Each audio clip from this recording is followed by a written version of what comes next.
I gotta look good for the missus for Mother's Day. Oh, I see. Okay. Change it up. I'm just Things thinking that. Oh, it's for your wife, though. You said your wife for Mother's Day. Okay. Yeah. Oh yeah. No, Mom. Your wife, Tracy, being a person of age appropriate for you, and not Yes. a person like a mother of an older generation. No, But when my you mom. said for Mother's Day, I thought when my mom was alive, if I had shown up one day with a blue dyed beard, how that would have gone. And the answer is not well. Oh, it didn't go well in my house, but not because of my mom. My dad wasn't crazy about the blue hair and the weirdness, but my mom was always filled with a smile. My crazy kid.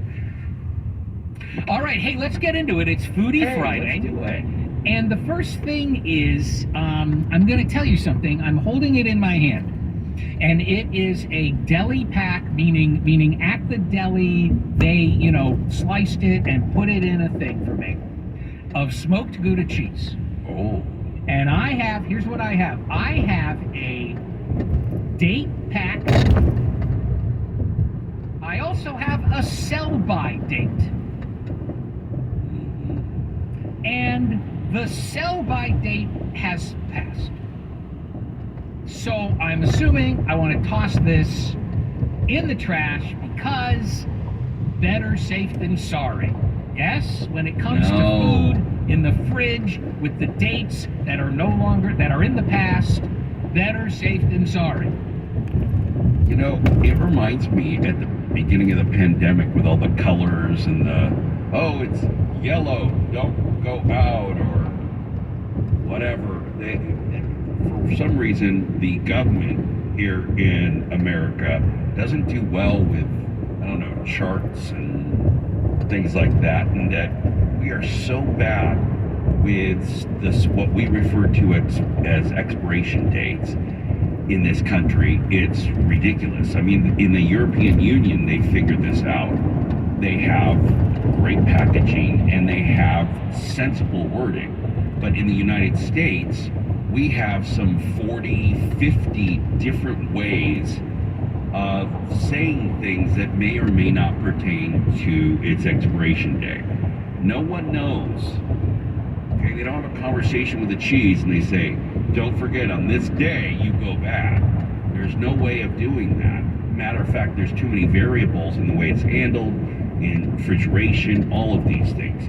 So they put on these different dates. The only food, there is one in the United States that actually has an expiration date on it that is legal, and that is baby formula. That's the only food that says that you cannot use it after this date.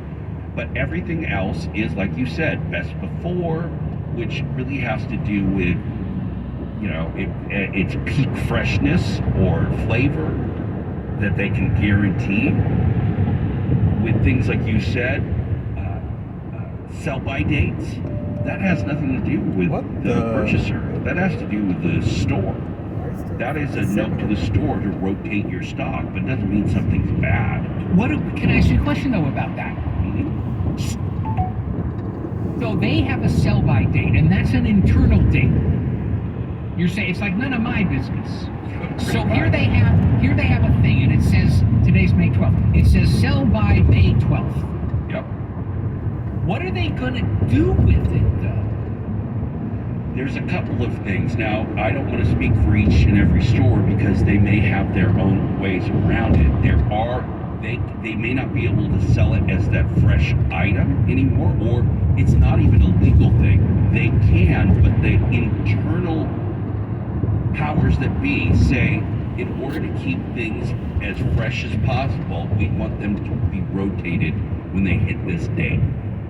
Now, how they work with their suppliers, if anything is taken back or they get credit or what have you, they can use them still to cook things. I mean, they could take something that, like I would buy a pepper, now that's past its sell-by date, they could take it and put it into some prepared food thing that they make. Because it's not bad in any way, shape, or form. Got it. It's really for their internal rotation and understanding. The little clips on the bread that tie them closed. Yes. If you look, the ones that actually clip on, they're different colors. And the different colors can be a signal to the store that to rotate that stock as well. Sometimes they even have dates on them. It's not for us. If it's out there, it's going to be the freshest stuff they have. That's, or it should be. And so it's for them to understand the rotation and things like that, but it's not bad. But if they're making croutons or fresh croutons or something, then they can take the bread and they can bake it off at low temperatures for long periods of time and make their own, season them and make their own croutons. There are things that may not be pleasant, you know, the way you taste them or more the texture of them in a raw form that would be great still in a stew or, you know, those types of things. And they understand it like a restaurant, they have to go through the same stuff a restaurant does and get the classifications, get the certifications, all these things. If they have a deli, if they have hot foods, and they have to keep those things moving as well. But those things can be turned into stocks and into soups and into all kinds of stuff. And I'm not saying that every place does this, but certainly many do. All right, very good. Now, here's what I would like to do. Let's get a news update from Jason Middleton, and then let's talk about there's more potato chip flavors coming. And I don't know if there's a point at which we say no more weird potato chip flavors, but you'll tell us what they are and what you think about them. Neil Savager is here. It's Foodie Friday. It's KFI AM 640 live everywhere on the iHeartRadio app. And here is Jason Middleton live from the KFI newsroom. A federal judge in Florida has temporarily blocked the Biden administration from releasing migrants more quickly when Border Patrol holding stations are full. The government's policy would release some migrants into the U.S. without court dates. Twitter owners Elon Musk says a woman will soon become CEO of the social media platform. NBC executive Linda Yaccarino is reportedly going to start at Twitter in about 6 weeks. When Musk bought the Twitter company back about 8 months ago, $44 billion, he said he would not stick around as CEO. Fighting between Israel and Palestinian militants has intensified. Israeli warplanes have struck targets in the Gaza Strip, and militants have fired rockets toward Jerusalem and southern Israel. A bird's eye view of traffic coming up right after this. I've been a business person my entire adult life, and like most owners of small to medium-sized businesses, I couldn't come near affording an HR person. But there's an answer. With Bambi.com, you get a dedicated HR person to help you with all of your HR issues, and that starts at $99 per month. That's it. Go to Bambi.com, type in KFI under the radio drop-down when you sign up. I want the credit. It's spelled BAM, B-E-E, BAM, B-E-E, Bambi.com. I was a little jumpy there. First, we're going to do Southern California weather from KFI. Sunny today. Highs from the mid to upper 60s at the beaches. Warmer as you go inland. All the way inland. Could hit 85 today. From the Southern California Toyota Dealers Traffic Center, let's go places. Now let's go to Jeff Ball and check the 118. A lot of buttons and switches down there, huh, Jason? We had to look at the 118 through CB Valley itself for a change, and it's in wonderful shape, really. No problems at all.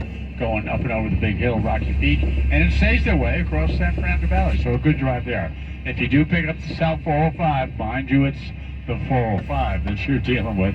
It's going to be slow from about Victory Boulevard up and over the hill. Now, going back to the west a little bit, we flew over the 23 in between Moore Park, Thousand Oaks. That was all looking good.